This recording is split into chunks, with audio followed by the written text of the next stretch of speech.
Kello on nyt 1 yli ja linjoilla on jonkun verran ihmisiä. Toivotetaan kaikki tervetulleeksi.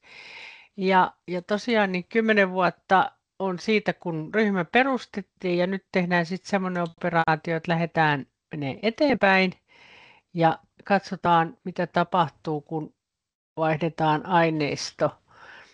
Eli mennään ihan tähän päivän epistolaan ja ajatus on se, että puhuttaisiin vähän tästä, että miten tämä ryhmä sai alkunsa ja miten se on nyt sitten toiminut ja mitä tulevaisuus tuo tullessaan.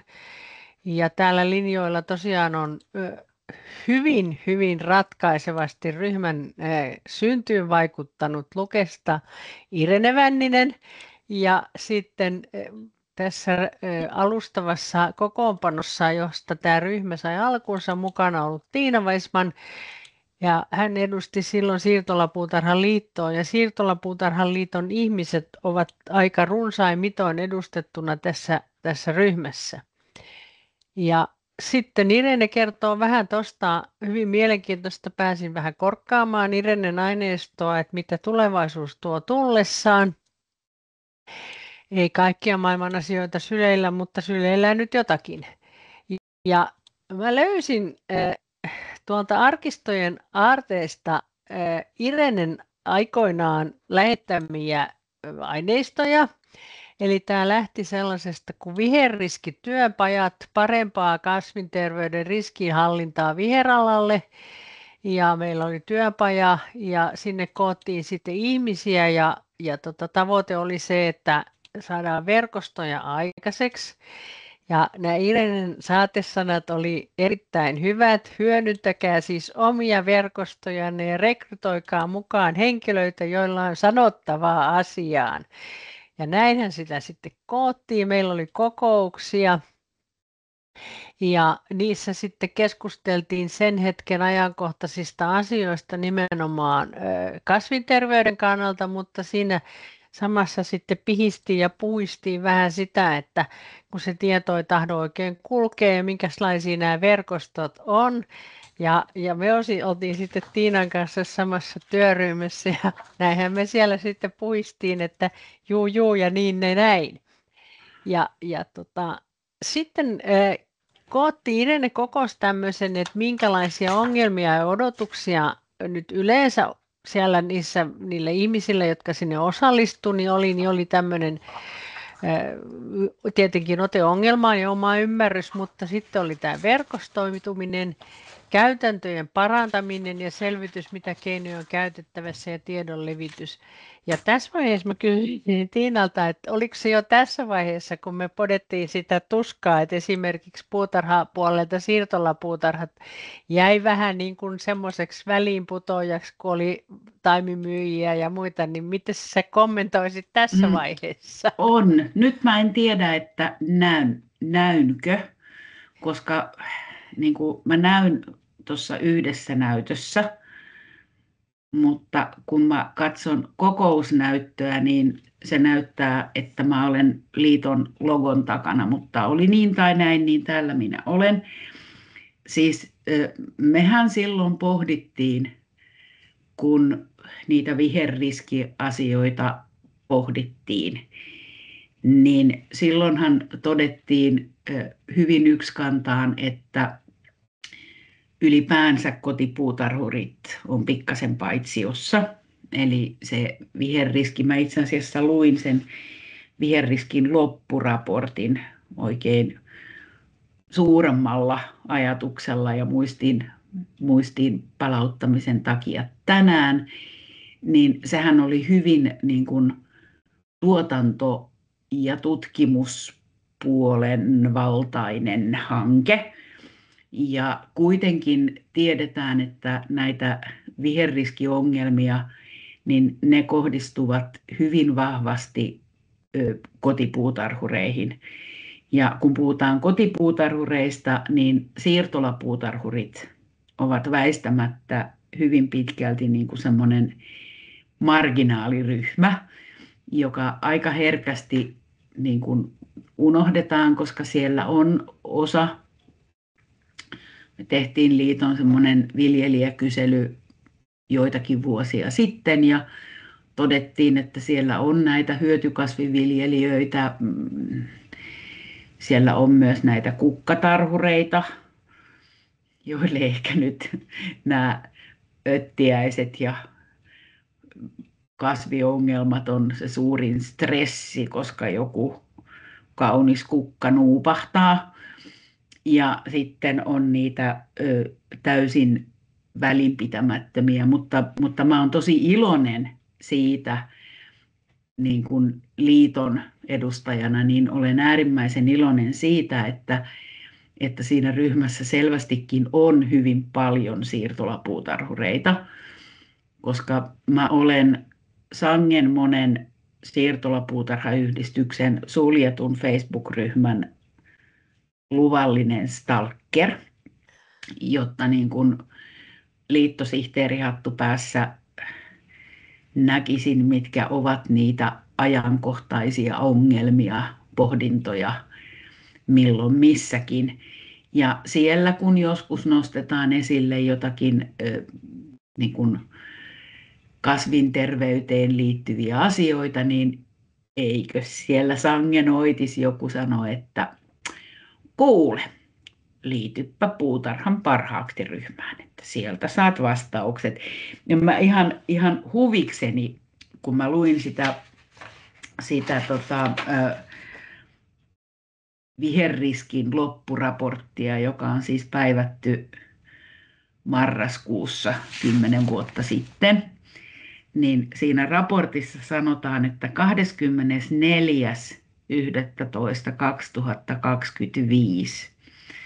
siinä ryhmässä oli 311 jäsentä. Ja nyt kun mä kävin katsomassa tänään, mikä se tilanne on, niin nythän siinä ryhmässä on yli 28 000 jäsentä. Eli kyllä niin kuin ne tavoitteet, mitä siinä viherriskin loppuraportissa oli siitä verkostoitumisesta ja tiedon jakamisesta, niin kyllähän se on tässä ryhmässä toteutunut mun mielestä niin ensiluokkaisen hienosti, että nostan näkymätöntä hattuani.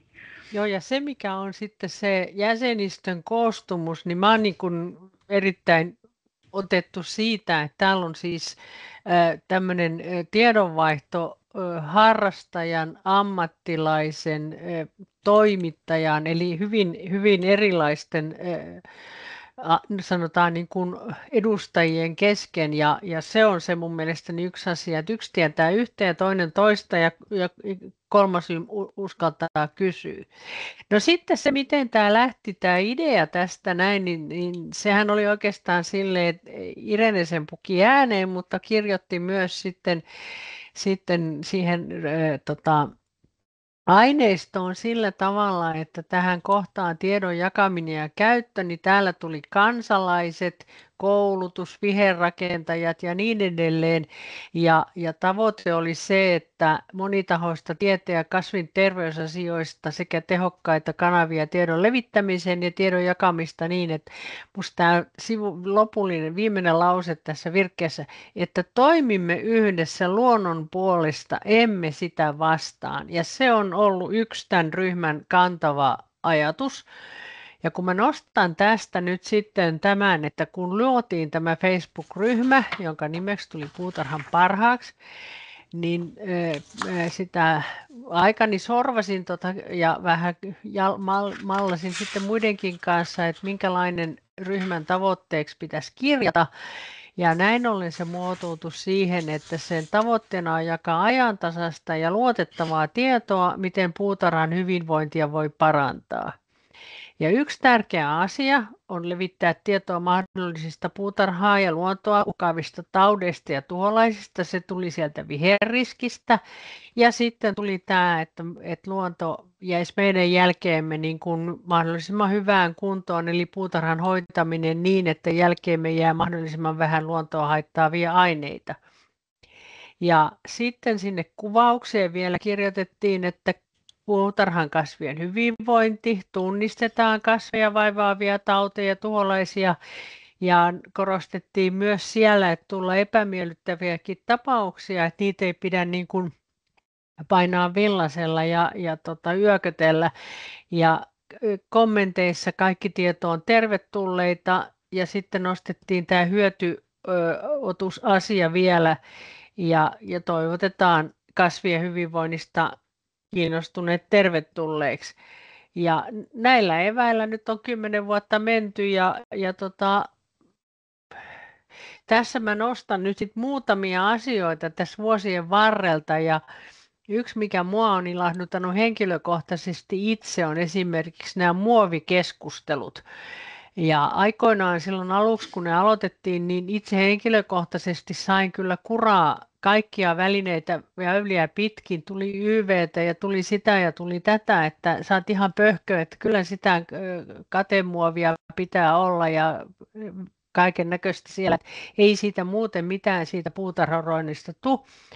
Me pidettiin webinaari siitä ja sitten mä tiedän, että kun me ollaan näitä muovikeskusteluja siellä ryhmässä käyty, niin sieltä on myös esimerkiksi Yle tehnyt aika kattavan jutun, jota sitten on jaettu taas aika monessa kanavassa eteenpäin ja siellä oli siis esimerkkejä ihan niin sanotusti elävästä elämästä ja nyt kun lueskelee näitä muovitapauksia, kun ihmiset riipii niitä pois, niin kyllä voi sanoa, että aika monella on toinen ääni kellossa siihen liittyen, mitä se oli noin 10 vuotta sitten.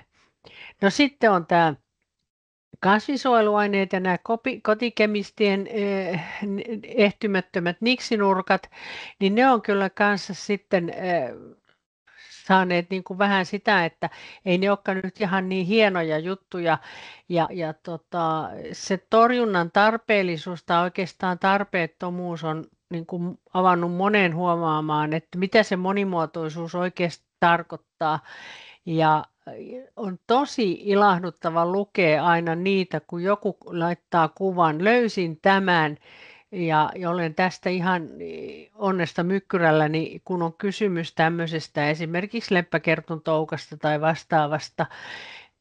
Ja se, että ihmiset tarkkailee ensiksi eikä sitten, että mikä tämä oli, tapoinko turhaan. No sitten on tämä oudototukset ja tämä on ollut tämän ryhmän ydintoimintaa. Eli nopea tunnistus, tarvitaanko toimenpiteitä ja monesti vastaus on harmiton puutarhassa. Ja nyt jos linjoillaan niitä, jotka on ollut esimerkiksi näillä siirtolapuutarhakävelyillä, niin tietävät mitä tarkoittaa juodaan sitten kahvia. Ja sehän on se, että relax, ei tarvitse tehdä yhtään mitään. Mutta sitten täytyy myös nostaa se esiin, että näiden ryhmän havaintojen kautta on tullut näitä haittaa aiheuttavista otuksista tietoa ja ihan muutama Suomelle uusi laji on määritetty. Jos on havainto, joka on säällisen ajomatkan päässä, niin täältä Vantaalta on 2 ihmistä singahtanut sinne ja ollut intoa piukassa, että hei, me ollaan päästy teidän pihalle hakemaan tällainen öttiäinen sieltä tai tauti ja sitten kuvattu se. Ja ötökkätieto.fi-sivusto kiittää niitä runsaita havainnoja, joita on saatu, koska siellä on muutamia kuvia. Ja tältä kesältä esimerkiksi nostan semmoisen mielenkiintoisen asian, jossa siirtolapuutarhat on olleet minulle semmoinen sivistyksen lähde.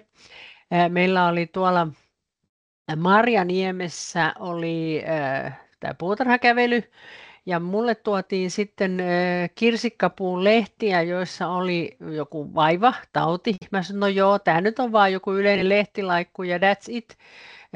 Ja ohitin sen sillä tavalla, kun oli niin kuin vähän silleen, että no joo, eihän tästä nyt tän enempää. Mutta sitten kun oltiin Lappeenrannan siirtolapuutarhassa, niin sitten pääsin kirsikkapuun äärelle, jossa kyseinen ilmiö rävähti suorastaan silmille ja sitä kautta sitten pääsin taas selvittelin, että mistä on kyse.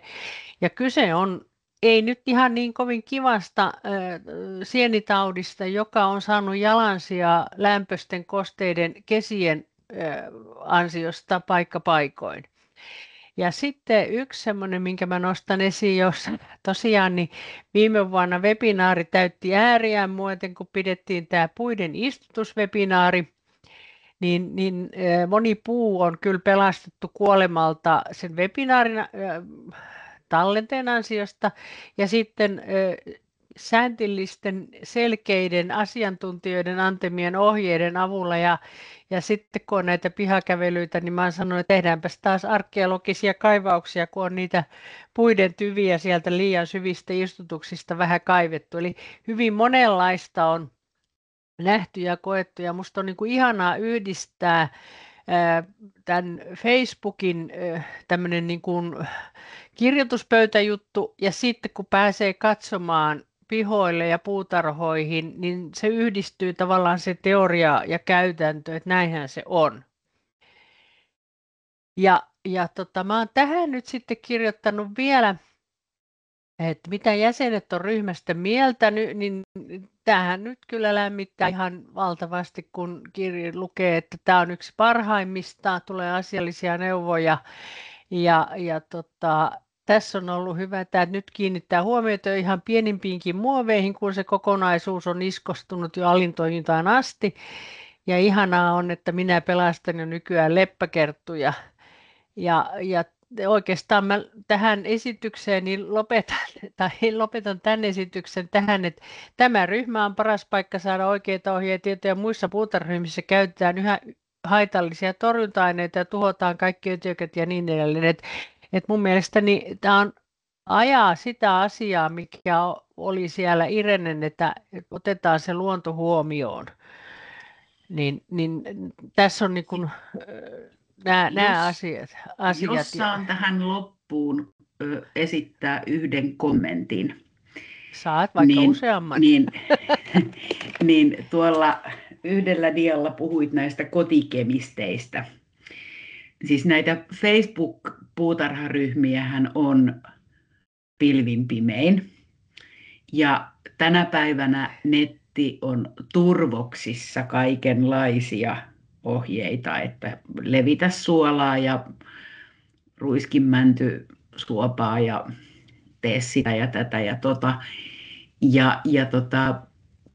Ja mä en ikinä unohda, kun Leena pidit liiton Marjaniemen kohtaamispäivässä luennon aiheesta. En nyt ihan sanatarkkaan muista sitä luennon muotoa, mutta oli puhetta niin kuin sosiaalisesta mediasta ja puutarhanhoidosta. Ja mulle jäi siitä väistämättä mieleen kommenttisi siitä, että entisaikaan, kun ihmisillä oli aikaa odotella, että saavat johonkin probleemaansa vastauksen, niin lähettivät johonkin lehteen kysymyksen asiantuntijalle. Asiantuntija perehtyi ongelmaan, kirjoitti siitä vastauksen, joka sitten julkaistiin lehdessä. Joo. Tänä päivänä ihmiset on hirvittävän malttamattomia, odottavat vastauksia kysymyksiinsä tunnissa tai 2. Ja se, mikä mulle myös siitä sun luennosta jäi mieleen, oli se, että tänä päivänä, kun lukee näitä ohjeita ja neuvoja esimerkiksi somesta, niin vastuu sen niin kuin vastauksen tulkinnasta tai hyväksymisestä, niin se on vain ja ainoastaan kysymyksen esittäjällä.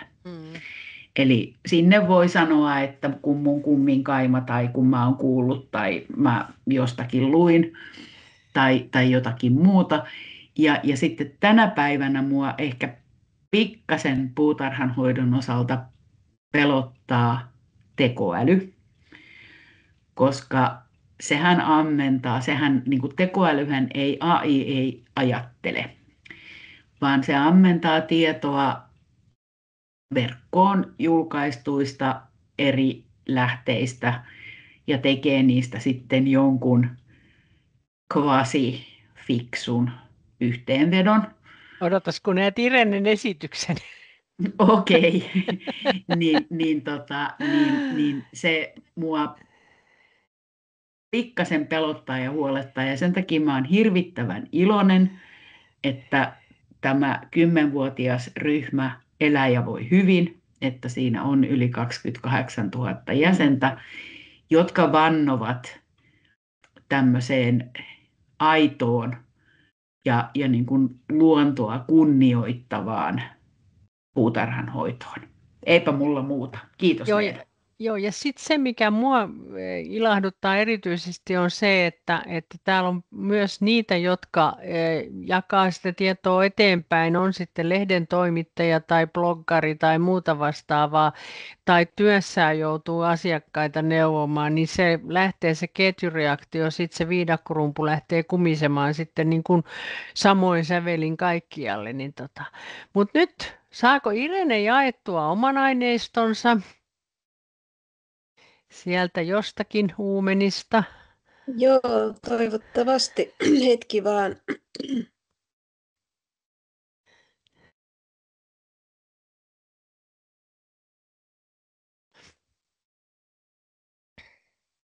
Noin, tuliko näkyviin? Tuli ja mä käännän täältä vielä niin, että varmasti näkyy. No nyt. Joo, hyvä. Mäkin ajattelin aloittaa sanomalla ihan pari asiaa tästä ryhmästä.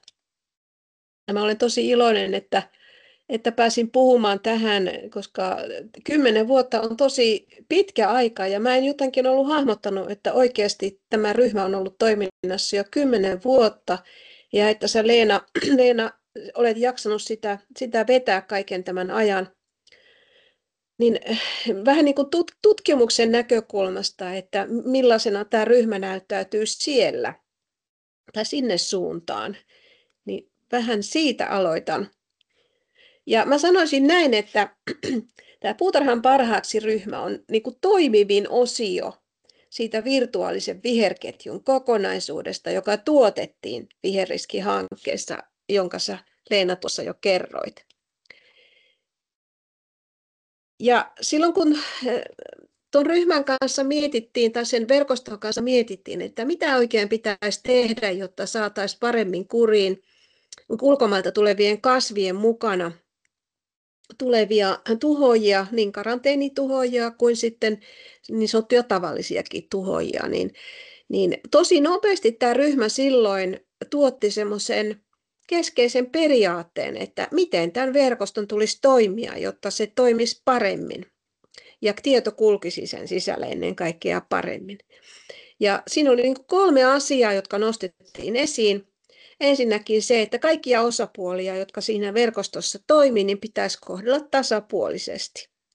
Eikä niin, että vastuu painuu niin kuin tietyille harteille ja toiset pääsee sitten paljon vähemmällä tai eivät tee asian eteen juuri mitään. Eli jaettu vastuu nimenomaan ja sitten tämä avoin kommunikointi. Ja sitähän tämä ryhmä nimenomaan niin kuin edustaa. Ja silloin aikoinaan tämä Viherriski keskittyi nimenomaan näihin ulkomaisten tuhoajien torjuntaan, joskin kun tuotettiin tuota käsitettä, että miten tämä viheralan verkosto toimisi paremmin yhteen, niin se laajeni kyllä koskemaan sitten niin sanottuja tavallisiakin tuhoajia, jotka jo ovat täällä. No sitten kun tämä Leena perusti tämän ryhmän, niin tavallaan se laajeni näistä tuhoajista koskemaan niin kuin puutarhahoitoa ylipäätään, koska siinä kontekstissa, siinä kehyksessähän nämä tuhoajat toimii. Eli tavallaan on pakko niin kuin sisällyttää se koko toiminta siihen. Ja tiedonvaihto ekologisemman puutarhanhoidon edistämiseksi on niin kuin ollut mun näkökulmasta tämän ryhmän keskeinen tehtävä ja on edelleenkin. Eli kasvinsuojelusta aloitettiin, mutta sitten kasvien valinta, tarvikkeiden valinta ja niihin liittyvät riskit, mikromuovit Leena mainitsi ja mä mainitsen tuossa muutamia uusia uhkia, jotka ehkä tulee koskettamaan myös puutarhahoitoa jatkossa. Ja sitten tämä ryhmä on todellakin osapuolten yhdistäjä, että siellä on niin kuin koko tämän verkoston edustajia. Valtaosa on toki niin kuin puutarhaharrastajia, mutta siellä on neuvojaa ja kasvintarkastajaa ja tutkijaa ja niin edelleen. Et se yhdistää kuitenkin tosi hyvin näitä osapuolia. Jonka siellä myöskin niin kuin kasvien myyjiä ja maahantuojia ja vähittäiskaupankin edustajia. Mutta tämä tiedon louhinta ja tiivistäminen ja tulkinta on kyllä ollut tosi keskeinen tämän ryhmän toiminnassa. Ja toi kansalaistieteen toimija tämä ryhmä on myöskin. Eli on niin kuin tunnistettu uusia lajeja ja nämä yli 28 000 silmää ikään kuin osa niistä niin kuin pystyy jo valvomaan, että mitä uutta tänne Suomeen tosiaankin tulee. Tuossa on alhaalla 2 viittausta julkaisuihin, joissa tuo ensimmäinen on semmoinen, mikä kertoo, kuinka tämä viherriskityöpajat toimivat ja miten siinä tuotettiin semmoinen uusi kasvinterveyskäsite koko viheralan verkostolle. Ja sitten toinen Hyvönen, että kumppanit, joka ilmestyi tänä vuonna sekin, niin siinä me tehtiin Lukessa tämmöinen katsaus siihen, että minkälaisia niin kuin nousemassa olevia tuhoajia Suomessa tällä hetkellä on. Ihan niin kuin kattavasti, että oli rikkakasvit ja kasvitaudit ja sitten myöskin tuhoeläimet. Ja siinä me hyödynnettiin, tai ainakin mä hyödynsin tosi paljon tämän ryhmän tuottamaa tietoa. Ja silloin mä katselin niin kuin, paitsi että mistä uusista tuhoajista tai joidenkin tuhoajien yleistyvästä esiintymisestä löytyi tietoa puutarhan parhaaksi ryhmästä ja vertasin sitä tuonne laji.fi-tietokannan tietoihin, niin kyllä niin kuin kulkee käsi kädessä. Et siinä mielessä niin kuin, tuli jo semmoista vahvistusta, että tämä ryhmä oikeasti on niin kuin ajan tasalla ja sillä on hyvä haju siitä, että mitä kaikkea tänne Suomeen tulee ja mitkä tuhojat yleistyy. Eli tämä ryhmä on päässyt mukaan jo viittauksen kohteena tieteelliseen julkaisuunkin. No, mä listasin tähän näitä tämmöisiä teille varmasti kaikille sinänsä tuttuja asioita näistä kotipuutarhoista erityisesti. Vähän niin kuin pohjustuksena noille 2 osiolle, jossa mä katselen näitä uusia uhkia, jotka saattaa niin sanottujen innovaatioiden kautta puutarhan hoitoakin koskettaa tulevaisuudessa. Mutta se, että mitä niin kun kotipuutarhat, mitä hyvää ja mitä riskaapelia ne tuottaa, niin sehän on jatkuvaa tasapainoilua ikään kuin plussien ja miinusten välillä. Ne on tosi hyviä siinä mielessä, että siellä on paljon kasveja, jotka sitoo tietysti hiiltä biomassaansa ja sittenhän se päätyy myöskin maahan. No kaupungeissa varsinkin niin ne varjostaa kasveineen ja sitoo kosteutta, eli ne niin kuin parantaa mikro- ja makroilmastoa ja sitäkin kautta ne vähentää niin kuin ihmisen toiminnan hiilijalanjälkeä. Eli tavallaan ne mikroilmastoa ja makroilmastoa parantamalla vaikuttaa sitten siihen, että miten niin kuin muissa habitaateissa kasvit pystyy toimimaan ja samalla ne jopa viilentää rakennuksia, jolla sinänsä myöskin on yhteyksiä siihen, että paljonko energiaa kuluu vaikkapa viilentämiseen. Sitten ne on vihreitä käytäviä eliöstölle, niissä voidaan tuottaa myöskin ruokaa ja tokihan ne tuottaa myös niin kuin esteettistä hyvinvointia. Mutta on siellä kaikenlaista, johon ei ehkä tule niin kuin kiinnittäneeksi huomiota tai välttämättä ajatelleeksi, että miten ne sitten siellä riskaapelimmalla puolella vaikuttaa ympäristöönsä. No siellähän tulee dityppioksidipäästöjä, koska maata kastellaan ja lannoitetaan ja tämä prosessi sitten vaikuttaa typpipäästöihin ja saattaa tuottaa niin kuin kasvihuonekaasuja sitä kautta. Kyllä niistä voi tulla myös ravinne- ja torjunta-ainehuuhtoimia, koska lannoitusta käytetään ja torjunta-aineistakin jonkin verran, vaikka se nyt on käsittääkseni aika vähäistä meillä Suomessa, mutta luin tuossa tuommoisen kiinnostavan julkaisun The Environmental Impacts of Home and Community Gardening, missä tarkasteltiin USA:n tilannetta. Niin sielläpä onkin semmoinen tilanne, että hiukan vajaa 10% torjunta-aineista käytetään, myydystä määrästä, niin käytetään nimenomaan kotipuutarhoissa ja siirtolapuutarhoissa. Se on aikamoinen määrä. Ja tietysti sitten, kun tuotetaan kasveja, niitä hoidetaan ja maaperää käsitellään, niin toki senkin rakenne ja läpäisevyys voi sitten muuttua. parempaan tai huonompaan suuntaan, riippuen siitä, että minkälaisia toimenpiteitä tehdään.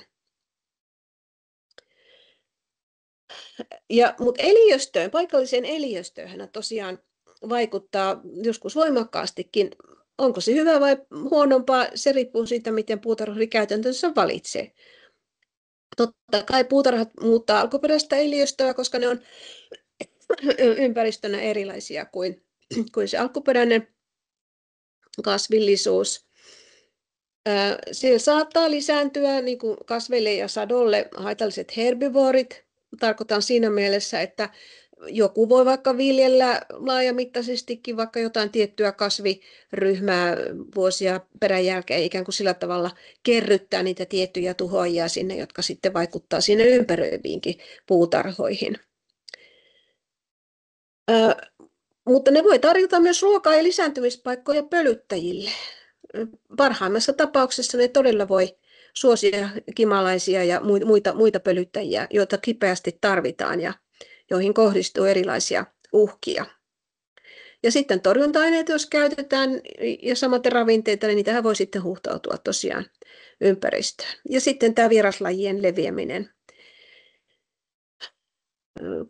Kasviharrastajat ovat innokkaita kasvien kasvattajia, ja joskus minua ihan huvittaa, kuinka innoissaan ihmiset voi olla, niin että mulle jäi niin hyvin mieleen, kun joku sanoi, en muista enää kukaan, että silloin kun pääsee vaikka nettikaupan ääreen ja näkee ne kaikki ihanuudet, niin kyllä siinä niin kuin järki alkaa olla kakkossijalla, kun se innostus leviää. Mutta nythän niin kuin tähän vieraslaji-asiaan kiinnitetään paljon huomiota, ja tämä ryhmä on myöskin tehnyt tosi hyvää työtä. Uutuudet uhkana. No mitä se tarkoittaa? Lenan kanssa puhuttiin siitä, tai hän kyseli, että mitähän on horisontissa, eli minkälaisia innovaatioita tai uusia juttuja on tulossa, jotka ehkä halutaan tuoda sitten puutarhoihinkin, mutta joiden riskeistä ei ole kunnollista käsitystä tällä hetkellä vielä. No mä löysin näitä aika monta, kun mä rupesin niitä funtsimaan ja tein vähän hakuja. Ja ensimmäinen nyt on sinänsä tuttu. Niin sen verran, Irena, että sä oot nyt sitten kaikille kansalle näytillä, että sä puhut niin kuin uutistenlukija televisiossa. Okei, no ehkä se nyt vähän auttaa, että ei ole pelkkä ääni. Joo, olkoon niin. Paitsi jos mä rupean yskimään, niin sitten mä suljen, mutta yritetään. Eli nämä biohajoavat muovit, joiden väitetään olevan biohajoavia, mutta jotka eivät välttämättä sitä ihan siinä mittakaavassa olekaan, kuin on ajateltu. Eli EU:ssa on olemassa sellainen standardi, että jos muovin väitetään olevan biohajoava, niin sen pitäisi 2 vuodessa hajota kokonaan siellä ympäristössä. No monet näistä biohajoaviksi väitetyistä muoveista eivät tätä tee. Niillä menee aika montakin vuotta siihen ennen kuin ne hajoaa. Ja toki on olemassa myös semmoisia biohajoavia muovilautoja, jotka hajoaa nopeammin. Mutta toisaalta niin oikeasti niin varsinkin täällä pohjoisissa olosuhteissa, mä löysin tästä nimittäin ihan aika tuoreen julkaisun, niin tämä niin sanottu hajoamiskierto, eli se, että miten kauan menee siihen, että se edellinen lisätty vaikkapa kate, jonka väitetään olevan biohajoavaa, on hajonnut kokonaan ja voidaan lisätä uutta ilman, että se muovi rupeaa kertymään sinne maaperään. Niin kun he katsoi semmoista LCA-analyysiä, eli niin tutki sitä muovin tuottamisen koko elämänkaarta, että kumpi on parempi ympäristön kannalta. Semmoinen perinteinen muovi, joka tuotetaan fossiilisista polttoaineista, vaikka biohajoava, niin he itse asiassa totesivat, että jos se perinteinen muovi, ainakin näille muovilaaduille, joita he tutki, että jos se perinteinen polyeteeni niin poistetaan sieltä pellosta tai puutarhasta sit syksyllä, niin sen tämmöinen ympäristöjalanjälki on pienempi kuin näiden tutkittujen biohajoavien muovien. Se oli tietysti sinällään varmaan melkoinen pettymys, jos luotti siihen, että biohajoavat muovit hajoavat, kuten on väitetty. Mutta että eipä todellakaan näin sitten tässä tapauksessa käynyt. Ja tämä tehtiin norjalaisissa olosuhteissa, että varmaan niin kuin pätee suht hyvin sitten myöskin Suomessa. Mutta tässä tutkittiin vain niin kuin yhtä biohajoavaa muovilaatua, jossa toki oli niin kuin 2 eri suhteessa sitä tärkkelystä, maissitärkkelystä, joka oli niin kuin yksi ainesosa, ja sitten sitä toista kemiallista yhdistettä, joka muodosti sitten yhdessä sen muovin. Mutta tämmöisiä tuloksia voi tulla, eli se standardi, mikä on luotu, niin se ei toteudu kaikkien näiden biohajoavien muovien kohdalla. No sitten toinen tämmöinen horisontissa oleva uhka on tämmöiset nanohiukkasia sisältävät tuotteet. No mitä on nanohiukkaset ja minkälaisia tuotteita niistä tehdään? No nanohan viittaa tosi pieneen, eli käsitellään todella pieniä molekyylejä, joiden avulla voidaan sitten tuottaa niin kuin lannoitteita, kasviparanteita, eli vaikutetaan kasvin kasvuun parantavasti, myös torjunta-aineita, erilaisia pinnoitteita, niin kuin esimerkiksi nyt siementen peittausaineita. Ja nämä nanohiukkaset niin kuin usein parantaa sitä, että miten hyvin se itse tehomolekyyli saadaan sinne, minne se pitää saada vietyä, ja kuinka nopeasti se hajoaa siellä, voidaanko esimerkiksi hidastaa sitä hajoamista, ja sillä tavalla kontrolloida sitä paremmin, jos ajattelen vaikka lannoitteita tai torjunta-aineitakin. Ja miten UV-valo vaikuttaa siihen hajoamiseen, jos sen halutaan säilyvän pitempään, niin sitten nämä nanohiukkasilla pystytään parantamaan sitä valossakin säilymistä. Ja myöskin nämä nanohiukkaset usein niin kuin kiinnittyy paremmin maahiukkasiin ja kasvit ottaa niitä paremmin, jolloin niitä ei huuhtoudu sieltä maaperästä pois alempiin maakerroksiin ja sitten lopulta pohjaveteen ja pintavesiin. Eli tämmöisiä hyötyjä niin kuin näillä nanohiukkasilla tavoitellaan, mutta niihin liittyy myöskin aika isoja riskejä, joista oli itse asiassa tosi mielenkiintoista lukea. Näitä nanohiukkasteknologiaa soveltavia tuotteita on yllättävän paljon markkinoilla. Mä laadin vähän listaa siitä, että mitä kaikkea saa jo nanomuodossa. Eli sillä tosiaan on lannoitteita, torjunta-aineita, siementen peittausaineita, kiinniteaineita. Esimerkiksi jos halutaan, että torjunta-aineita ja lannoite kohdistuu paremmin siihen kasviin, niin kiinniteaineella sitten ikään kuin formuloidaan sitä. Sitten on olemassa jopa nanosensoreita, jotka niin kuin mittaa jonkin ainesosan pitoisuutta vaikkapa kasvin sisällä tai maassa, tai mittaa kosteutta tai kasvien stressiä suoraan.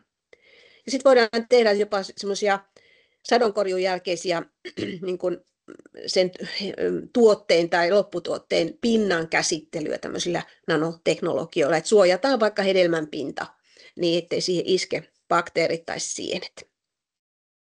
Eli näillä on niin kuin kiistämättä hyötyjä näillä tämmöisillä nanotuotteilla, mutta sitten niillä on kyllä niitä riskejäkin, joita tunnetaan aika huonosti, eikä niitä säädellä millään tavalla. Eli tässä on niin kuin nyt päästetty markkinoille sellaisia tuotteita, joiden pitkäaikaisesta käyttäytymisestä ympäristössä ei oikein tiedetä. Ja nämä riskit liittyy muun muassa siihen, että miten pitkään nämä tämmöiset nanotuotteet säilyy maaperässä ja miten ne kertyy sinne. Eikä ainoastaan maaperään, vaan myös veteen tai ilmaan. Ja loppujen lopuksi, miten ne kertyy eliöihin ja miten toksisia ne sitten on eliöihin kertyessään. Ja sitä kauttahan ne sitten alkaa vaikuttaa ravintoketjuissa ja myöskin mikrobiomissa. Eikö kuulosta ihan tutulta jutulta nämä asiat, joita pohditaan? Eli kyseessä on ihan samanlaiset kysymykset kuin aikoinaan tämmöisillä pysyvien torjunta-aineiden ympäristöriskejä, kun ryhdyttiin arvioimaan ja vihdoin tajuttiin, että ne todellakin voi kertyä ympäristöön. Ja sitten kun nämä nanohiukkaset on nimensä mukaisesti todella pieniä, niin nehän tunkeutuu eliöihin, siis solutasolle sinne ja myöskin soluelimiin jopa, ne voi olla niin pieniä. Niin mitä tapahtuu silloin, kun tarkoitushan on tietysti, että ne jollakin lailla vuorovaikuttaa sen eliön solutason jopa soluelinten kanssa. Mutta jos niitä tulee liikaa, mitä silloin tapahtuu? Tuleeko niistä myrkkyjä? Ja mitä ne tekee ihmisille, koska esimerkiksi nanohiukkas, jossa hengität, niin tokihan ne päätyy syvälle keuhkoihin, kun ne on pieniä. Eli siellä on niin kuin tosi monia kysymyksiä, että mitä kaikkea nämä aiheuttaa, että tässä on ehkä lähdetty niin kuin, markkinoiden kasvattamisen ja niiden hyötyjen perässä ratsastamaan tosi voimakkaasti ilman, että me tiedetään, mitä kaikkia riskejä näihin liittyy. Eli tämä on mun mielestä tosi kiinnostava asia, jota kannattaa seurata, koska varmasti tämmöisiä tuotteita tarjotaan myöskin niin kuin puutarhaharrastajille jossakin vaiheessa vähintäänkin. No sitten kolmas tämmöinen uhka, mahdollinen uhka, yllättävää kyllä, niin tämmöiset probiootit ja biostimulantit, jotka yleensä on niin kuin mikrobipohjaisia tuotteita, joille yritetään parantaa sitä maaperän laatua tai sitten vaikuttaa kasviin, niin että se kasvi kasvaisi paremmin ja kehittäisi vaikka paremman puolustuskyvyn patogeeneja vastaan. Näitä on aika paljon ja näitä mikrobeja käytetään niin kuin maaperän biopuhdistamiseen, pistetään mikrobit töihin, että saadaan maaperästä pois haitallisia sinne kertyneitä aineita. Typen sitomiseen käytetään mikrobeja, kasvien kasvun tehostamiseen ylipäätään, kasvin suojeluun, siihen, että saadaan maaperässä oleva fosfori liukoseksi, niin se tulee paremmin kasvien käyttöön, ja jopa kasvihuonekaasujen vähentämiseen maasta. Jos halutaan, että sitä dityppioksidia esimerkiksi ei lähde sieltä maasta ilmaan, niin voidaan vaikuttaa suoraan maassa mikrobien avulla siihen, että ne mikrobit hyödyntää sen dityppioksidin siellä. Ja maaperän rakenteeseen voidaan niin kuin vaikuttaa. Eli tosi paljon tämmöisiä käyttökohteita on, ja näitä mikrobeja saatetaan lisätä suurinakin määrinä sinne käyttökohteeseen. Ja mitä silloin tapahtuu? Ne voi syrjäyttää paikallista mikrobistoa pitkäksi ajaksi ja jopa palautumattomasti. Että yllättävää kyllä on havaittu, että senkin jälkeen, kun se sinne lisättyy, sinänsä niin kuin ehkä sille paikalle tai alueelle vieras mikrobi on hävinnyt sieltä, niin silti se mikrobiomi ei niin kuin palaudu enää samanlaiseksi kuin oli aikaisemmin. Ja me ei ymmärretä, että mistä tämä niin kuin johtuu. Että siellä maaperästä tapahtuu ekologisia muutoksia ja ehkä jopa ekosysteemitasolle asti sitten ne ulottuu jossakin vaiheessa. Mutta nämä vaikutukset on niin kuin mikrobilaji ja olosuhde riippuvaisia, joten on tosi hankala antaa mitään semmoisia yksiselitteisiä riskiarvioita. Ja sitten se mikrobilaji, jota käytetään joko yksinään tai muiden mikrobien kanssa, niin sitähän toki voi esiintyä kaikkialla. Se voi olla semmoinen yleismikrobi, mutta silti sen eri populaatioiden välillä voi olla geneettisiä eroja jopa suhteessa siihen, miten se on sopeutunut niihin ympäristöihin. Että sitten siinä tulee kuitenkin semmoinen ristiriita, kun sinne tuodaan se kaupallinen mikrobi. Ja paikalla on myöskin niitä samoja mikrobeja, mutta ne on kuitenkin jossain määrin geneettisesti erilaisia. Ja sitten näitä saatetaan antaa niin kuin eri mikrobikoktaileina, joten mitä semmoiset tekee, kun ne tuodaan sitten siihen käyttökohteeseen. Ja kyllä näihin liittyy moniinkin myöskin semmoisia riskejä tietyllä lailla, että onko ne niin kuin miten tehokkaita ylipäätään. Niille ei useinkaan voida taata, että ne tuottaa aina vaikka 85% parannuksen sen kasvin kasvussa tai jotain vastaavaa, vaan se vaihtelee olosuhteista riippuen. Riskihän sekin niin kuin on. Näidenkin osalta niin kuin tämä sääntely ja pitkän tähtäimen riskien niin kuin ymmärrys on jäänyt vähän niin kuin jälkijunaan. No sitten yksi tämmöinen on, että jos yleistyy esimerkiksi niin kuin kunnallisen jätelietteen käyttö kompostoinnissa, jos aletaan niin kuin tuottaa markkinoille tämän tyyppisiä tuotteita, niin erityisesti se, että minkä verran erilaisia lääkeaineita niissä komposteissa on, niin sehän voi muodostaa sitten tietynlaisen riskin, ja jopa isonkin riskin, että jos vaikka ruokakasveille annetaan tämän tyyppistä kompostia. Et mikrosaasteista on kysymys. Mitä kaikkea semmoisessa kompostissa voi olla? Et kiertotalous tavallaan kannustaa tämmöiseen kompostiaineksen käyttöön, mutta sitten niin kun siinä on toisessa vaakakupissa sitten, että mitkä on ne riskit, jotka koskee puutarhojen maaperää ja ihmisten terveyttä sitä kautta, jos niin kun ruokaa tuotetaan. Ja etenkin noiden lääkeaineiden osalta kaivataan niin kuin maksimipitoisuusrajoja, että paljonko tämmöisessä kompostissa saa olla tiettyjä lääkeaineita. Niitä ei tällä hetkellä niin kuin ole olemassa. Semmoinen häilyy sillä horisontissa myöskin.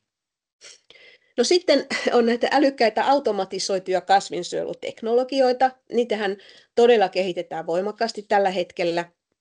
Ja mä löysin tuossa jopa semmoisen julkaisun, missä ihan niin kuin tämmöisiä robotteja, jotka esimerkiksi kitkee rikkaruohoja tai ruiskuttaa lannoitteita tai torjunta-aineita, droonit ja vastaavat, niin tämmöisiä ratkaisuja kehitellään ihan myöskin kotipuutarhoja varten.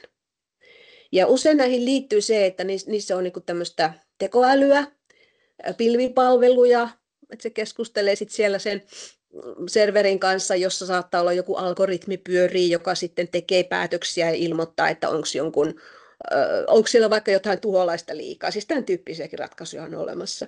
Niin ajatelkaa, jos kaikki kotipuutarhurit lähtisivät käyttämään tämmöisiä palveluja, mikä piikki sähkökulutuksessa nousisi, koska nämä on aika lailla energiasyöviä tämmöiset ratkaisut kuitenkin. Ja sähkön odotetaan olevan yksi semmoinen kilpailun kohde ihan niin kuin tulevaisuudessa, että kuka saa sähköä ja kuka ei. Kun nämä valtavat datakeskukset pyörii ja ne tarvii sitten, ja jopa ostaa nykyään kokonaisten voimaloiden tuotantoja ja sähkövoimaloiden tuotantoja itselleen.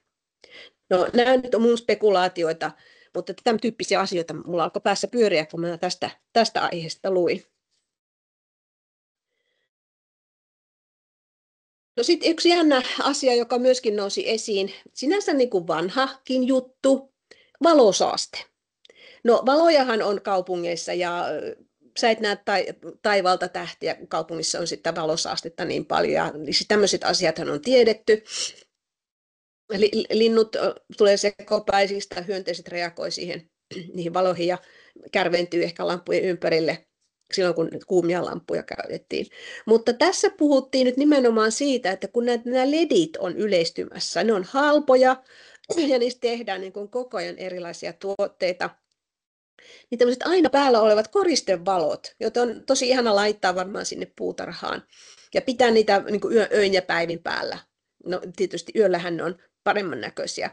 Mutta näistä löytyy jo siis mun mielestä todella kiinnostava juttu, että miten tämmöiset niin kuin vaikuttaa kasvien ja niiden pölyttäjien väliseen vuorovaikutukseen. Se, että tämmöisiä valoja on yöllä päällä, eli puutarhassa on yövalot, niin yllättävää kyllä ne vaikutti sitten päiväaikaan siihen, että miten tiheesti kasveilla kävi pölyttäjiä. Eli ne pölyttäjät reagoivat, niille jäi jotenkin päälle se yöllinen altistuminen sille valosaasteelle, ja suurin osa niistä, mitä tutkittiin, niin ne niin kuin harveni ne pölytyskäynnit niissä kasveissa. Oli siellä pari lajia, jotka ikään kuin innostui siitä, että nämä sai yöllä tämmöisen valostimuluksen, mutta trendi oli se, että se pölyttäjien ja kasvien vuorovaikutus se niin kuin laimeni silloin päiväsaikaan.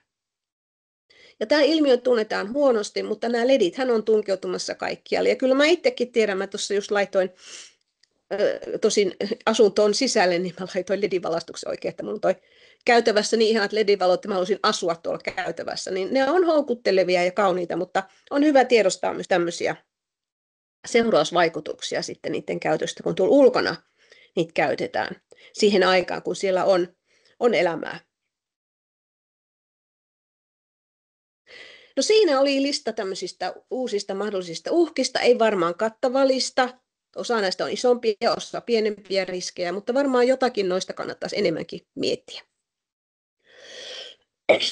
No sitten mulla on tämä viimeinen osuus. Hypätään vähän nyt siihen tekoälyyn, jota tuossa mainittiinkin, niin mä olen otsikoinut tämän nyt näin, että puutarhan hoito omalla teko- vai tukiälyllä. Eli ai vai ei? No onko tekoälystä hyötyä? Ja näitä hyötyjähän on tietysti tosi paljon. Tarkoitan niitä aihealueita, mistä niitä hyötyjä voi niinku etsiä. Mutta että mun mielestä nyt, tai siis mä rajasin tässä esityksessä niiden hyötyjen ja haittojen tai riskien niin kuin vertailut siihen, että miten niin kuin tiedon louhinnassa erityisesti niin kuin näitä hyötyjä ehkä on tai sitten ei ole. Mutta tokihan niin kuin tekoäly auttaa esimerkiksi tekemään parempia ja nopeampia päätöksiä silloin, kun sitä käytetään oikein. Sen avulla saadaan asioita automaattistettua ja tehostettua sillä tavalla, esimerkiksi tuotantoprosesseja, ja saadaan kustannussäästöjä. Tokihan siitä seuraa myöskin todennäköisesti työttömyyttä tietyllä alueella. Sen avulla on tuotettu innovatiivisia ratkaisuja terveydenhuollossa. Esimerkiksi tänään uutisoitiin siitä, miten se terveyspalveluja tarjoava ratkaisu oli saanut niin kuin vuoden tämmöisen innovaatiopalkinnon tai vastaavan, jonka oletetaan ratkaisemaan koko sote-kriisin, mutta se perustuu sitten tekoälyyn ja ehkä siellä on sitten paljon käyttösovelluksia. Mutta että puutarhaharrastaja, jolla usein tulee kysymyksiä, ja siellä on ongelmia sillä puutarhassa, mikähän toi viotus on ja mitä mun pitäisi tässä tilanteessa tehdä, mistä mä saan sen tiedon ja miten mä sitä kysyn. Niin se on nyt semmoinen asia, joka varmaan ehkä on lähimpänä niin kuin puutarhaharrastajilla, kun puhutaan tekoälystä. Ja Tiinahan sanoikin jo tuossa aikaisemmin, että tekoälyhän se ei ole niin kuin tiedon tuottaja, se vain hakee ja yhdistelee tietoa. Silloin kun käytetään tämmöisiä kielimalleja ja nimenomaan halutaan nopeasti saada sitä tietoa. Mä käytän tekoälyä omassa työssäni ja myöskin yksityiselämän puolella, kun mä oon kiinnostunut tietyistä asioista. Mutta mä oon ymmärtänyt sen nyt pikkuhiljaa tässä ihan niin kuin kantapään kautta, että luotettavan tiedon löytäminen ja tulkitseminen tekoälyn avulla, se on mahdollista vain silloin, kun ihmisellä, sillä käyttäjällä on jo ennakkotietoa siitä aiheesta. Tai hän osaa niin kuin yhdistellä eri tietolähteitä ja tarkistaa aina sen tiedon, mitä se tekoäly sanoo. Vaikka jos nyt jotakin lajia määrittää vaikka Google-lenssillä, niin ei voi päätyä siihen, että se ensimmäinen, mikä sieltä tulee, niin on oikea. Koska sehän voi olla ihan joku laji, jota ei Suomessa olekaan. Siinä pitää osata jo aika paljon niin kuin miettiä erilaisia vaihtoehtoja ja tehdä tarkistuksia ja käydä lukemassa sen oletetun lajin esiintymisestä ja elämäntavoista ja kaikkea tämmöistä. Että se ei ole niin yksinkertaista.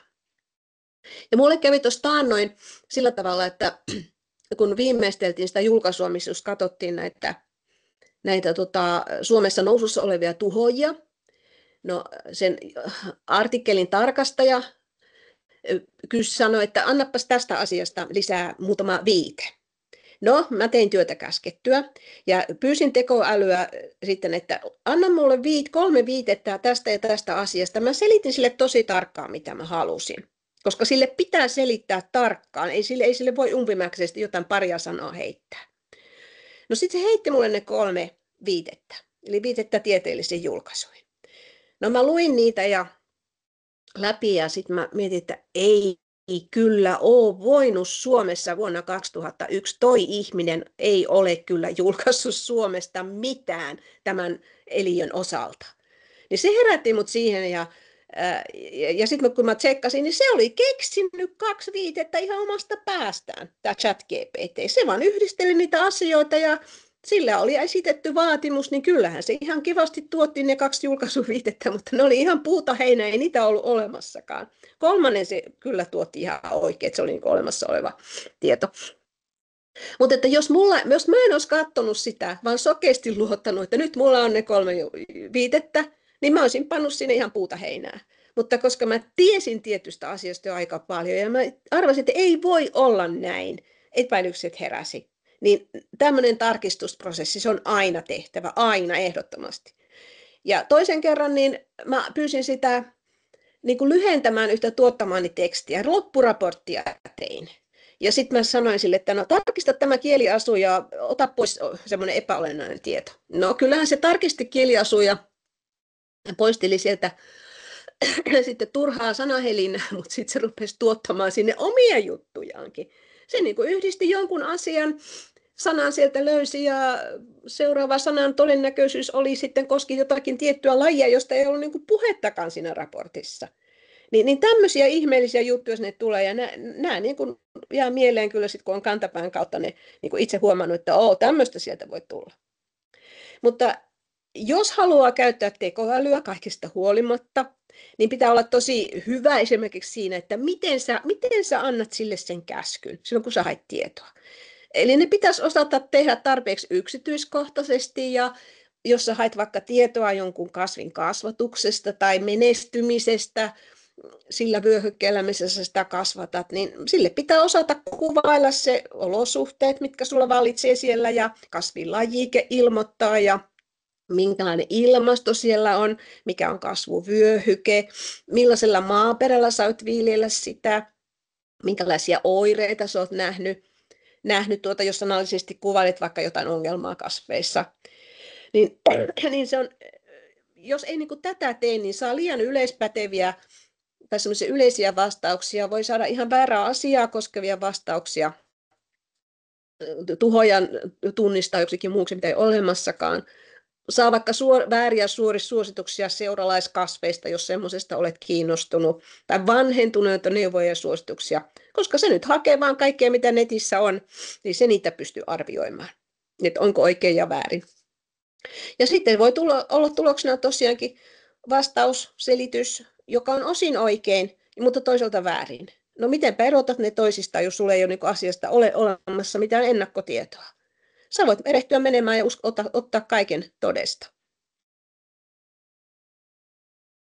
Ja sitten on tietysti erikseen niin kuin vielä painotettava sitä, että jos sä haet jotain tietoa jostain asiasta, jolla on merkitystä vaikka sun omalle turvallisuudelle tai sun lemmikkien turvallisuudelle, kun ne siellä puutarhassa menee, niin miten käsitellä jotain haitallista kemikaalia? No, saatko se oikein vastauksen vaikka et? Entä sitten nämä vieraslajit? Miten ne osaa erotella, että se tietää nimenomaan, että mitä olosuhteita sä nyt siinä yrität ymmärtää ja siihen sovittaa sitä sun kysymystä tai ongelmaa. Tai mitkä kasvit on myrkyllisiä ihmisille ja lemmikeille, jos haluat tämmöistä tietoa. Näissä kaikissa, jos ei voi olla luottaa siihen tietoon, niin siinä voi olla tosi pahojakin seurauksia, ainakin periaatteessa. Mutta mä itse asiassa kirjoitin muutamia esimerkkejä tämmöisistä niin sanotusta prompteista, eli kysymyksistä, miten niin kuvailla sille tekoälylle niin, että saisi mahdollisimman luotettavan vastauksen. Mä voin täältä lukea ihan pari, mä en ota nyt näitä kaikkia, ne voitte lukea sitten, kun saatte tämän tekstin. Mä itse asiassa rupesin tässä vaiheessa tekoälyn asemasta puhumaan tukiälystä, koska tukiälyä voi käyttää ja silloin siihen liittyy kuitenkin se, että se on niin kuin tukena, mutta sä et voi nojautua siihen kokonaan ja antaa itseesi kokonaan sen varan. Mutta esimerkiksi tämmöinen, että mä itse voisin kysyä vaikka tätä, mä asun Forssassa. Asun Forssassa Suomessa, mä voin antaa jopa koordinaatit, jossa on boreaalinen ilmasto ja 4 vuoden aikaa. Yritän kasvattaa isoa lyhtykukkaa puutarhassani. Mulla oli lyhtykukka tuossa esityksen alussa ensimmäisellä sivulla, jos muistatte. Puutarhassani, jossa on hietasavinen maaperä ja puutarha sijaitsee viettävällä etelärinteellä. Mitä minun tulee tietää kylvö- tai istutusajasta, kastelusta, maaperän hoidosta ja ominaisuuksista ja kasvin reaktiosta näihin tekijöihin? Eli mä taustotan sitä tällä tavalla niin, ettei se ole liian yleinen, että miten kasvatan isolyhtykukkaa. Ei, semmoista ei saa sanoa. Ja sitten vaikkapa, jos mä kasvatan kurkkuja ja siihen ilmestyy jotain ongelmaa, kasvattamissani kurkuissa, sitten mulla on vielä suluissa cucumis sativus, niin ettei se sotke suomenkielisessä tekstistä, että se puhutaan mun kurkusta, vaan puhutaan sit kasvikurkusta. Siis tämäkin on yksi mahdollisuus, jonka se voi niin kuin sotkea. Eli cucumis sativus on lehdissä keltaiset reunat. Se ilmestyi 2 viikkoa taimien istuttamisen jälkeen. Nämä kurkut saa 12 tuntia aurinkoa, kasvavat kohopedeissä, jotka sisältävät kompostia, ja kastelen kurkkuja 2 viikossa lannoitevedellä. Voi vielä kertoa, mitä lannoitteita laittaa ja paljonko laittaa.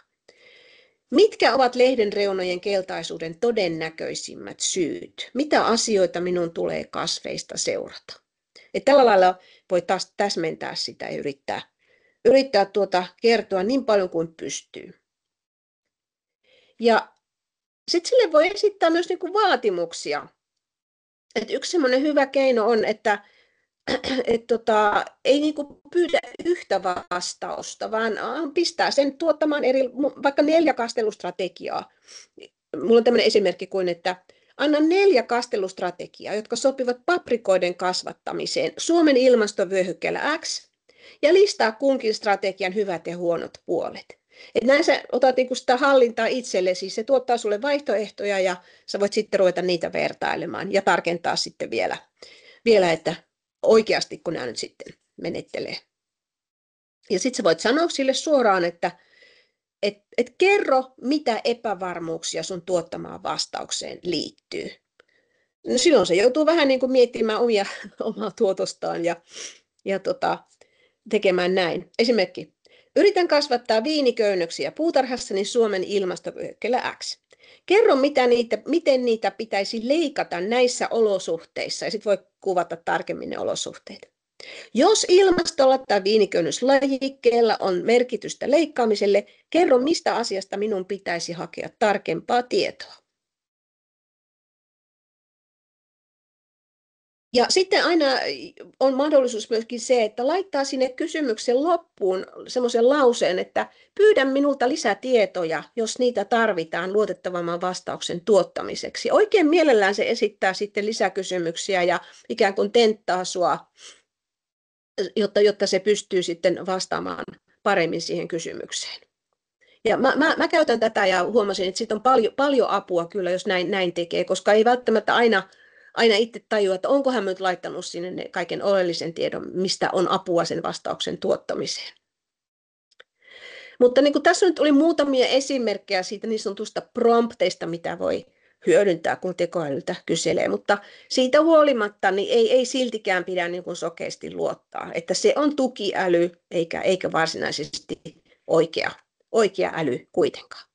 Et toivottavasti näistä eväistä oli jotakin hyötyä tai antoi ajattelun aihetta, niin voitte jatkossa vaikka sitten kokeilla.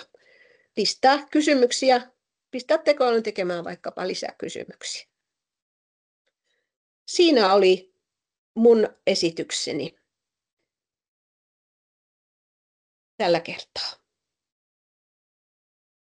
Kun tekoäly on tosiaan ajankohtainen asia, kun niin paljon ihmiset nyt sitten turvautuu siihen ja tuolla näkee, tuossa Puutarhan parhaaksi ryhmässä on laitettu kyllä kirjoitettu selvin kirjaimin, että käytä omaa älyä siellä ja luota tekoälyyn ja kysy mieluummin kuin se, että koostat tekoälyltä vastauksen, joka joudutaan sitten kuitenkin arvioimaan. Se niin kuin mun mielestäni tavallaan tietyllä tavalla, jos vastaaja hakee tekoälyn, niin aliarvioi myös asiantuntemuksen merkityksen, että asiantuntemuksen arvostus on kyllä vähän valitettavasti Suomen maassa lannistunut ja latistettu, kun kenestä tahansa voi 1-2 somessa tulla yhdessä yössä kaikkien alojen asiantuntija. Ja tutkimus on toinen, mikä on sitten sellainen. Semmoinen mä vielä kysyisin, että miten sä näet Suomessa niin kuin puutarhatutkimuksen tilan tällä hetkellä, että palveleeko se niin kuin sitä, että meillä täällä pärjätään tulevissa esimerkiksi ilmastonmuutoksissa? Että tehdäänkö meillä, niin kuin, suunnataanko meillä puutarhatutkimus sellaisiin aihealueisiin, jolla sitten edellytyksiä luodaan, että selvitään, kun ilmasto kuitenkin muuttuu.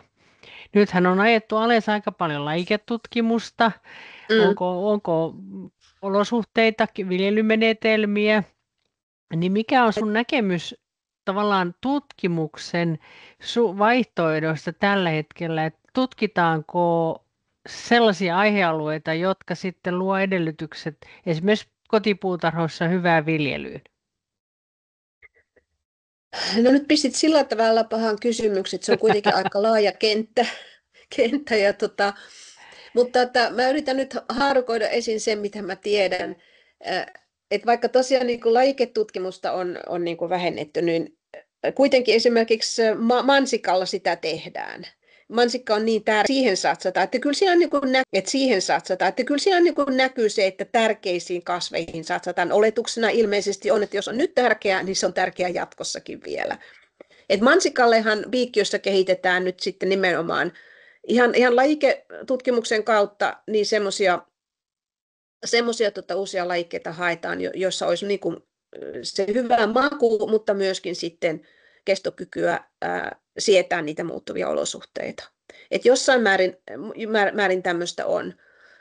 Että tokihan niitä samoja mansikkalajikkeita voi ostaa sitten kotipuutarhaankin, että kyllä se siinä mielessä tämmöinen tutkimus koskettaa myöskin kotipuutarhureita, joskin se tietysti ensisijaisesti palvelee vaan niin kuin ammattimaisia mansikan tuottajia. No mites tuholaispuolella? Sä oot jauhiaiset karkottanut jo kasvihuoneesta.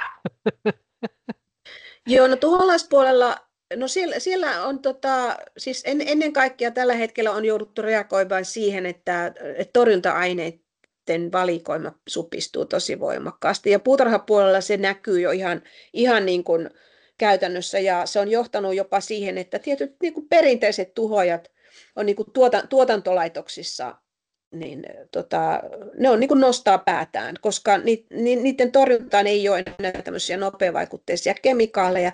Eli nyt ollaan oikeasti niin kuin pakkorahossa siinä mielessä, että niin sanottua aitoa IPM, jossa kemikaalit eivät ole enää vaihtoehto, joudutaan kehittämään. Et se nyt ei ole varsinaisesti reagointia ilmastonmuutokseen, vaan se on reagointia toimintaympäristön muutokseen, missä näitä kemikaaleja on vedetty pois. Joo, niiden ympäristö- tai terveysvaikutusten takia. Tuossa on aika mielenkiintoinen ilmiö, kun nyt oli joku aika sitten, just tuli ryhmäänkin kysymys, että kun vielä marraskuussa porkkanakärpänen möyrii porkkanassa ja luin aikoinaan ajankohtaista kasvinsuojelusta, jossa sen aikaiset lukelaiset on kirjoitellut kaikki, niin aika monella tuholaisella on silloin ollut yksi sukupolvi, joillakin kaksi, niin nyt pohditaan, että tulee keski-eurooppalaiset olosuhteet, eli tulee 3 sukupolvea.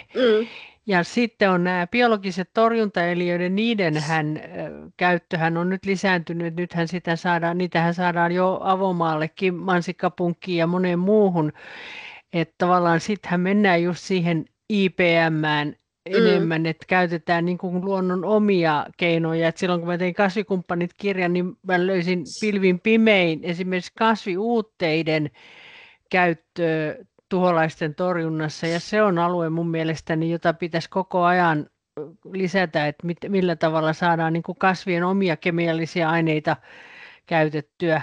Mutta tämä, että jos kasvukausi pitenee, niin kyllä sen eliöt hyväksikäyttää esimerkiksi elinkierrollaan. Ja sipulikärpänen ja porkkanakärpänen voi erittäin hyvin syksyllä. Joo, kyllä.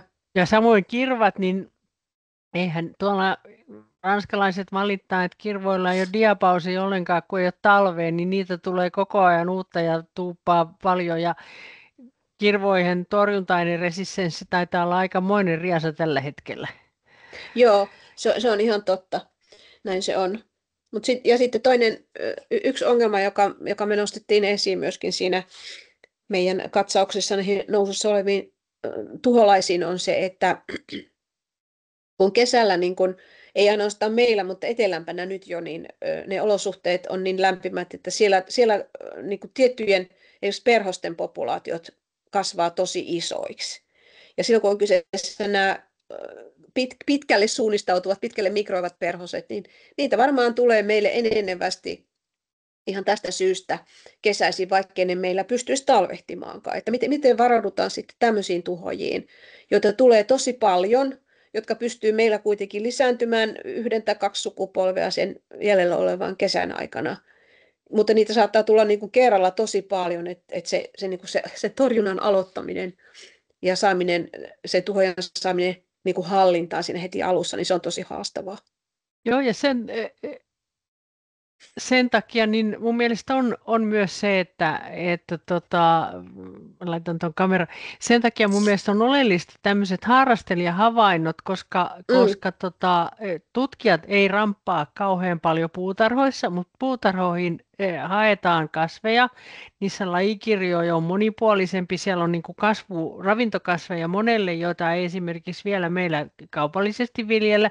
Hyvä esimerkki on nämä yrtit. Siellä on tullut näitä tiettyjä kaskaita ja kemppiä niiden mukana, niin sen takia mä arvostan niin kuin erittäin paljon sitä niin sanottuja maallikkojen havaintoja, koska ei tarvitse tietää, mikä öttiäinen on kyseessä, kun kertoo, että havaitsin öttiäisen. Kyllä sitten on rientää joukko määrittämään, mutta tuossa on yksi hyvä esimerkki, on esimerkiksi iiriksillä oleva kirva, Ja kun mä katsoin laji.fiistä, että no minkä takia täällä on vain 4 havaintoa ja kaikki on Pasilasta, ne oli Ylen lammikon vierestä. No siellä oli tutkijat käynyt, sitten rupesi tulemaan Iirisen kirvahavaintoja vähän sieltä, on meillä ja täällä ja tuolla ja näinhän Joo, niitä tuli. Sitten tuli ripsiäiset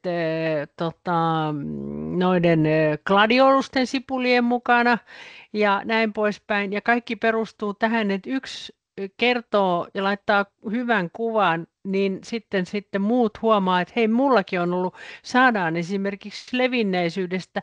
Mustapääetana on hyvä esimerkki, kuinka nopeasti, mä olin itse löytämässä sitä ensimmäistä isoa etana esiintymää, ja nyt se on jo yli Tampereen korkeudella, ja koko ajan niin kun pitäisi koko ajan nyt sitä leviämistä seurata, että paljonko se leviää, että ei käy niin kuin Espanjan siruetanoissa, että oho, se menikin joo, jo sinne ja tänne.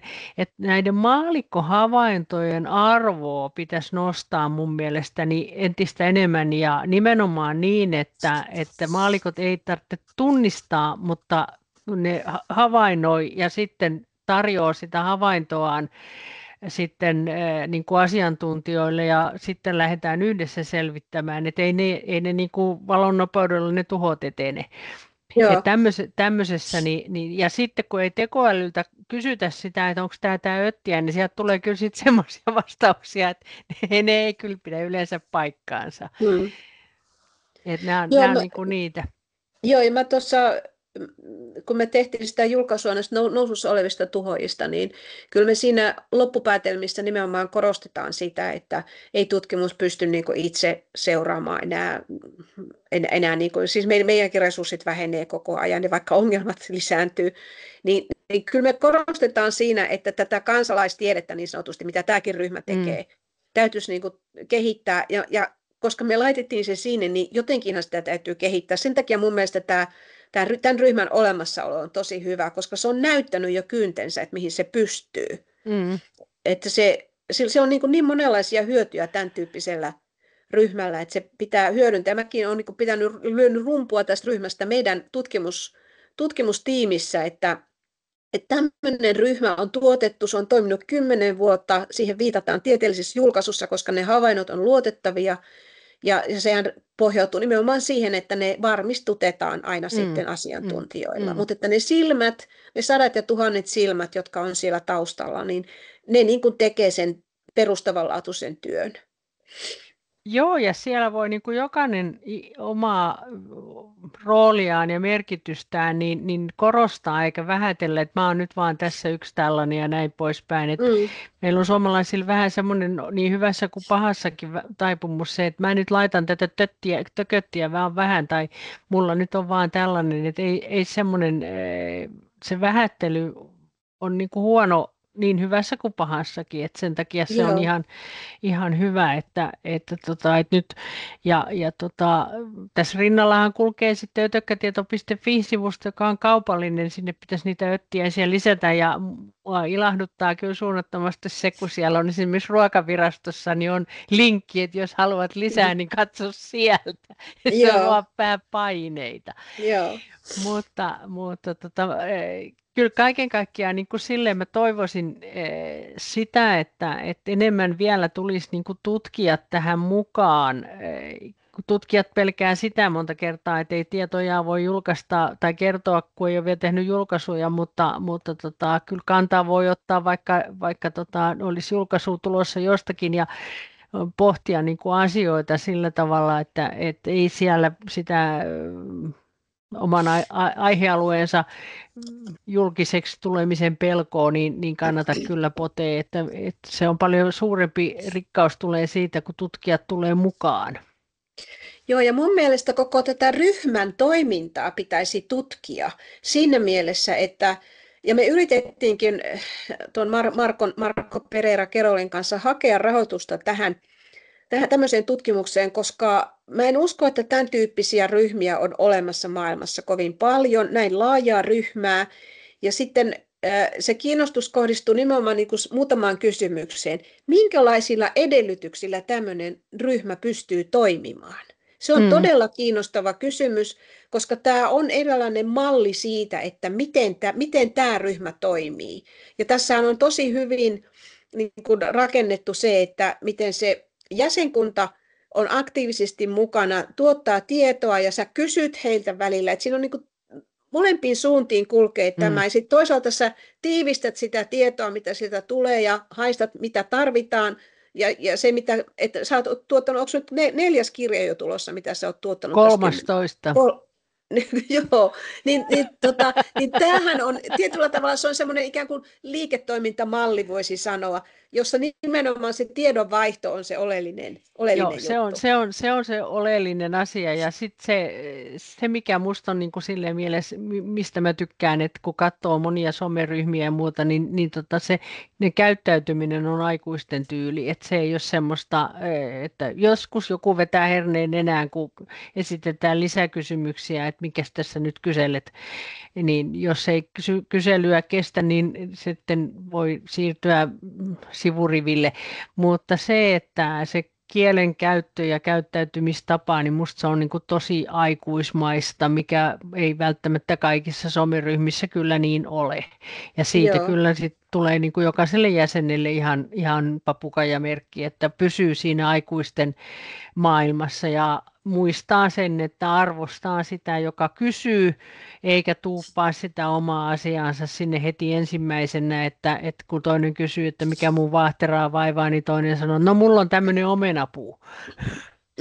Niin aivan, että siirtää keskustelun toiseen. Niin, että siirtää toiselle, niin sen takia katselen tuossa kelloa, alkaa olla aika paljon, mutta tehdään silleen nyt, että mä yritän saada tänne mukaan tähän tallenteeseen sen sun aineistosta tavalla tai toisella, kyllä se sinne survastaan, mulla on hyviä yhteistyökumppaneita, jotka on tämmöisiä ja laitetaan sitten sitä tietoa sitten tähän liitteeksi, mutta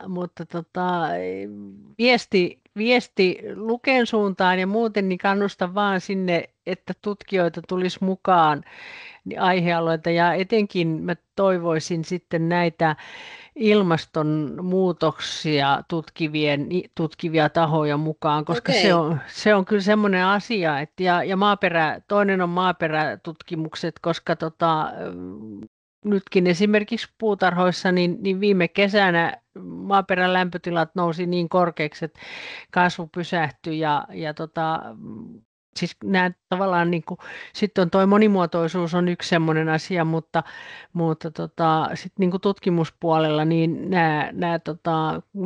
mitä kasvukaudessa, miten pitäisi viljelymenetelmiä vaihtaa ja lajikkeita vaihtaa, niin se on kyllä semmoinen asia.